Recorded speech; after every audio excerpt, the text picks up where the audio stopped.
Today's writing is Losing My Best Friend, Rest in Peace Mom by Logan Pass. Like the link to the video will be the description below. Go in second month. So let's into this writing in 3, 2, 1.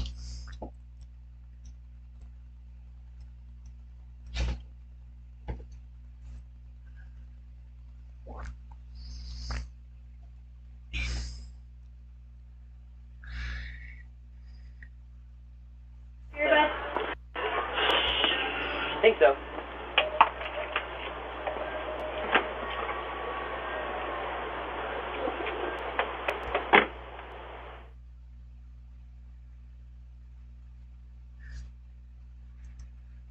At 8:52 p.m. I wake up on my we never forget. Oh.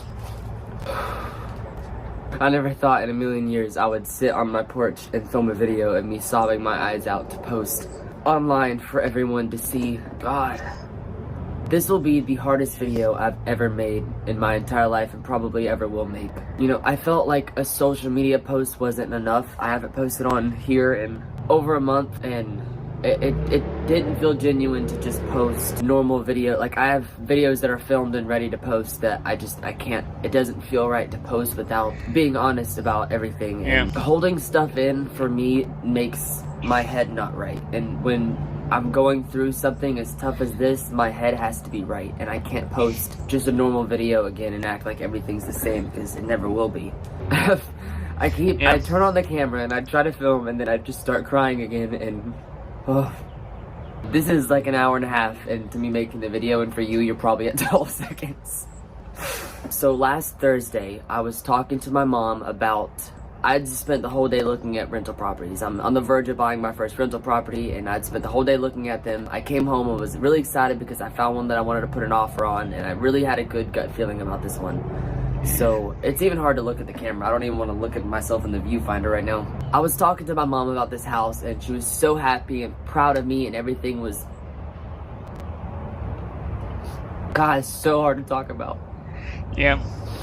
I was telling my mom about this rental property I wanted to buy, and so everything was fine. There was no issues at all. Like, she was laughing, breathing perfectly fine. There was no issues at all. You would never think in a million years that something like this would have happened. I'd walked out of the door and made my way to the gym. A few minutes later, I got a call from my dad, and my dad never calls me. Like, we text each other and we talk in person. He doesn't talk on the phone that much. And I knew in my gut something was wrong when he called me, because he doesn't call me at 8:30 at night. And I answered it, and he said, "I think mom had a stroke."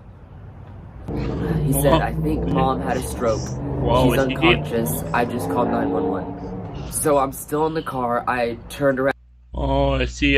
So, oh, that's bad. as fast as I could and made my way home. I was driving 110 miles an hour over the Hathaway Bridge, which is, the speed limit is like 35 or 45. I got here in 4 minutes. So whenever I pulled in the driveway, I saw, from like before I even got close to my street, so many lights. There were so many fire trucks and police and ambulance, like, filling up my entire street where we live. And I had gotten to the house. Like, I want to tell the full story because I need to get it off my chest, but it's so hard to talk about this on camera, and it's like, I don't know how much of this I want to be able to look back on. I had just gotten to the house. I parked my car like way down in the middle of the road because that's the only spot that I could even get to. I had just walked to the front door, and they wouldn't let me inside the house because there's 20 people standing inside my living room, but I could still see through the window, and that's where I was standing, and all I could see was that they had just pulled her on the floor, and they had cut off her clothes and doing compressions. Like, they had a breathing thing in her mouth and were just pushing on her. Like, it was the worst thing I've ever seen in my entire life. I've never seen someone give CPR before, but when you give CPR to someone on such a life-threatening level, most of the time you're breaking their ribs trying to bring them back. And they were doing compressions, and it seemed like I was standing there for an hour watching them try to get her breathing again. And they had gotten like the defibrillator thing, I don't know what it's called, where they hook the things up to you and they shock you. And I just remember them shocking her and like her whole body jumping, and it just like, they had continued to try to get her breathing again. Yeah. And all I knew at this point was that she had a stroke and that she was unconscious. I didn't know anything more than that. I remember just thinking, like, why are they still doing CPR? Like, they still doing it. And they should stop by now. She should be breathing and up and sitting up again, because they had been doing it for so long. And my dad turns around the corner and tells me that her heart stopped beating. Whoa, really? Wow. Those are probably the worst words I've ever heard in my entire life. A couple minutes later, they picked her body up and put it in like the gurney. And I just remember there's this flash that I can't get out of my head where they had put her in the gurney and her arm just fell, and it was like a dead person's arm. Like, it was the worst thing you could ever see. And I just remember, it's like, you know when you shoot a gun without headphones on and you just hear that like high-pitched squeak noise, like it's just a continuous like beeping that you can't get out of your brain. I just remember when your arm dropped, I started to hear that noise and my hearing went out. And I just, the whole world like just went dark, and I was like, okay, I'm passing out. From that point into when my brother got to the house a few minutes later, I have absolutely no idea what happened. Like, my brain really just shut off because it was just so much. I've been through a lot in my life, from depression and addiction, and I've been at my lowest, and I know what that's like, and I know that I can get out of it. But going through something like this, it's not just, you know, you get old and your parents die, because that's how life is. Not only was she my mom, but she was 55. Like, I would have never in a million years thought that that would just happen. So they took her to the hospital, and probably about 30 minutes after we arrived to the hospital, I got a text from my dad. My dad was the only person allowed to go in. I wasn't allowed to go in the hospital at all because of COVID restrictions. And my dad texted me and said they got her heart beating again. I honestly thought that she was dead. I really thought that we were gonna go there and hear she didn't make it, it's gone. What I saw whenever she got in that gurney was a dead person, and I know what I saw, and I didn't have any hope on the way to the hospital. And when he said her heart started beating on its own, I just fell. That night, we didn't really get to know what had happened. We thought that it was a stroke, but then when they said that her heart wasn't beating, we thought maybe it was a heart attack. And the timelines are even crazier. It happened on Thursday. I had just walked out of the door after talking to her, like everything was completely fine. At 8:45, she sent a text to her friend just to check on her, because she checks on everybody because she's amazing. At 8:50, her head dropped. At 8:54, there were paramedics inside my house already.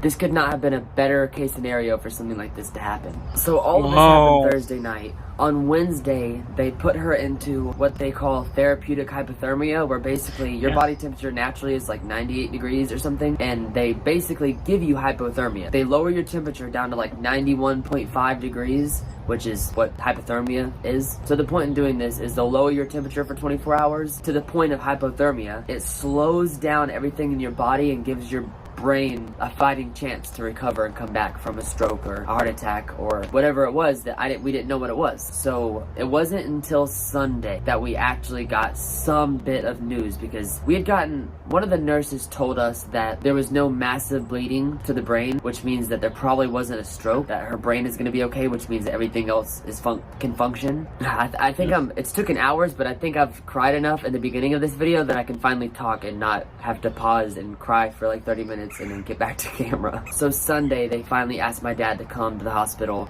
so they could talk. At this point, all we knew was that she probably had a heart attack. Maybe it was a stroke. We knew that her heart stopped and that her heart got beating again. And honestly, like, I looked into this hypothermia or therapeutic hypothermia. I've done so much research Thursday night, Friday night, and Saturday night that I really had high hopes for all of this to be okay, because when treated right, it can really save lives. So I really had high hopes. And I remember Sunday morning, I was sitting at home alone. My dad was at the hospital and my brother was on his way to my house, and we're just sitting there waiting to hear something.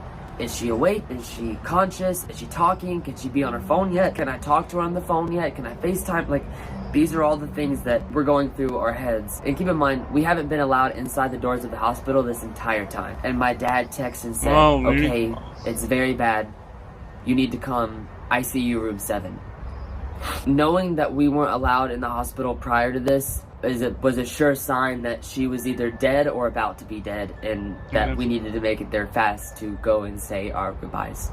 My brother was close to my house. He came and picked me up and we drove to the hospital, and that's when my dad told us that she didn't have a heart attack. She went from being completely fine to complete cardiac arrest. So when you have a heart attack, it's your heart skipping a beat and fighting and getting out of rhythm. Cardiac arrest is when your heart just completely stops instantly.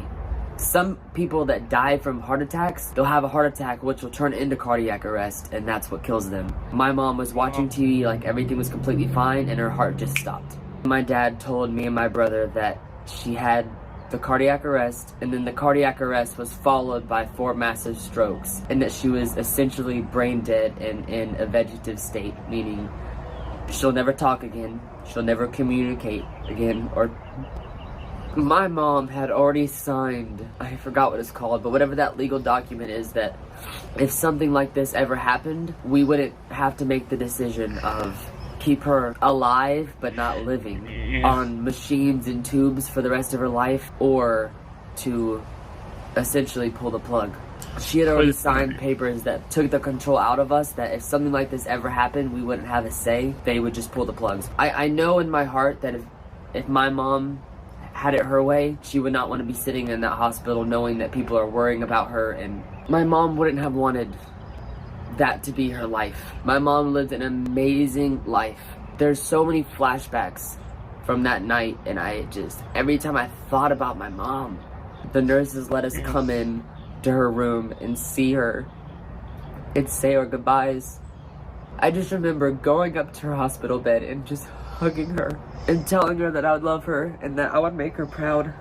God! I got to say my goodbyes, and I got to see her in a state where she's not. It doesn't seem like a horror movie, even though I know some people have bad memories of seeing someone in ICU with all the tubes hooked up and the machines and monitors and everything. And honestly, I had so much trauma in my brain from that other night that when I walked into the room, I literally just saw like my beautiful mother sitting there asleep. And they didn't want to pull the plug that day in case something else came up in the morning and maybe they were wrong. So we all knew that it was over.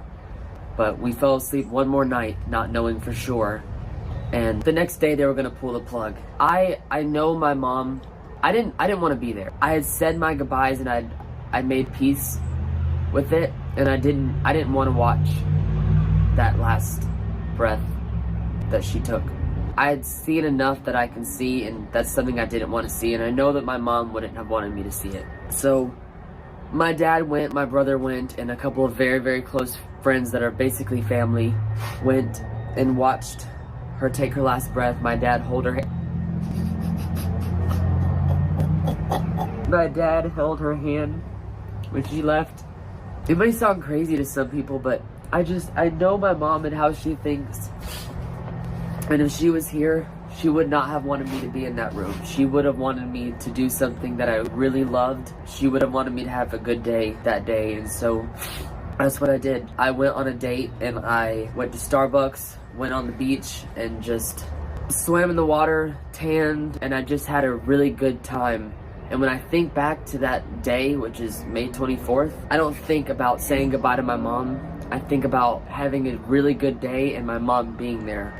Whether you believe it's up in heaven or she's resting in memory in my head or whatever it is that you believe. I'm making this video because, one, it just doesn't seem right to just post as if everything is okay because I'm gonna act different. Things might be a little different. It just felt right to come on and be honest about everything. But also, I know that I'm not alone. I know that somebody watching this has been through something similar, or maybe you lost a parent at a young age and are feeling lost and don't know what to do.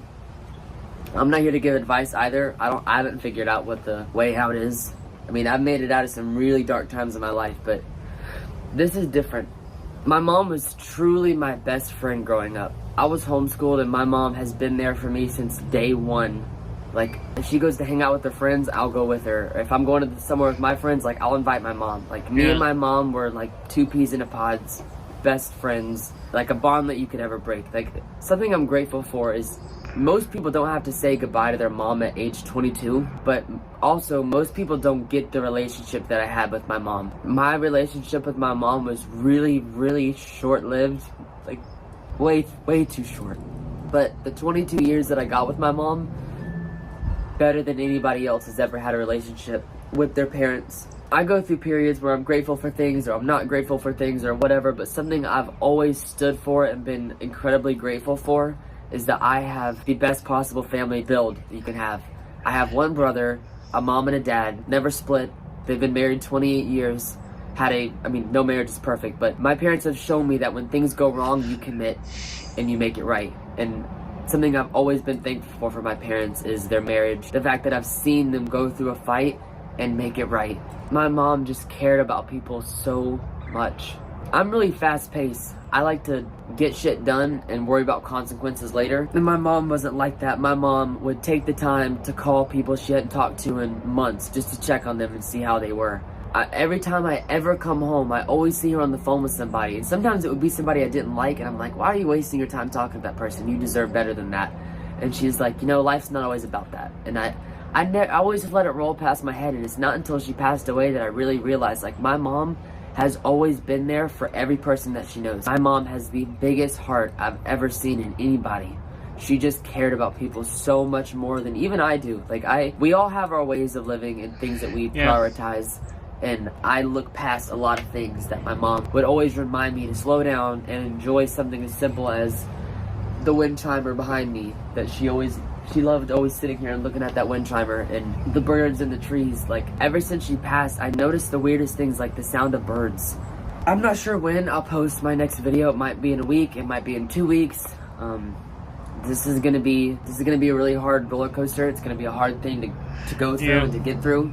I wanted to post this video now because I know that some people are going through the same thing and can watch this video and know that they're not alone, and then watch me a year from now when I've really made something. You can't make something better out of it, but turn this into as most of a positive way that it can be, and hopefully use it to help other people. I think I ran out of things to say. I wish this video could have a super happy ending and, you know, I'd be like, woo guys, woo, but it's not gonna be like that for this one. Something I do want to say is that I truly believe you can get through anything in life. I don't think that life puts you through something you can't handle.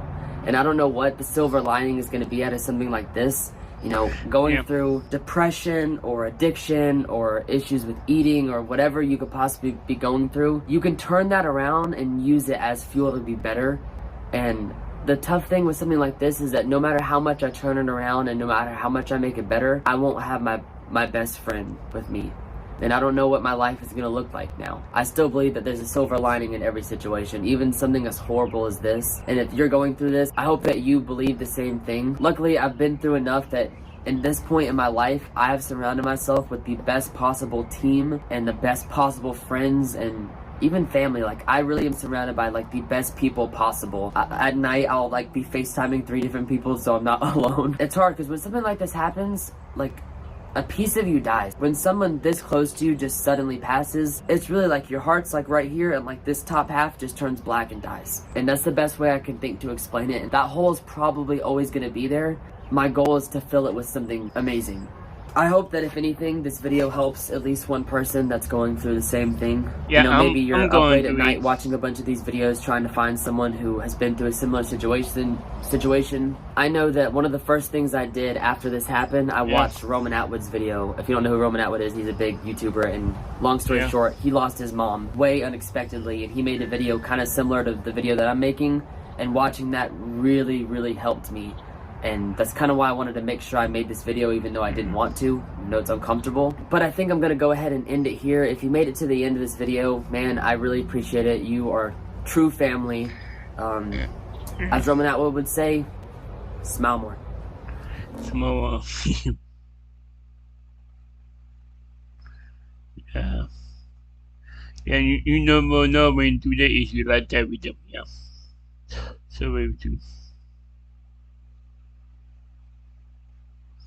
Oh.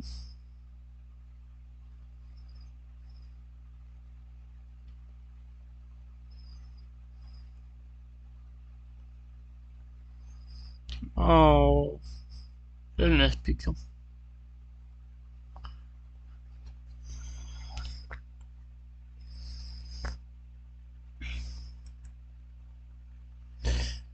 Oh yeah.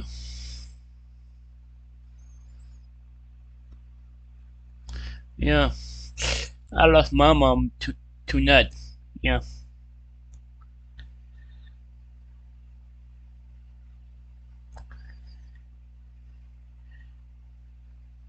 It's really sad when you lose your mom. Yeah.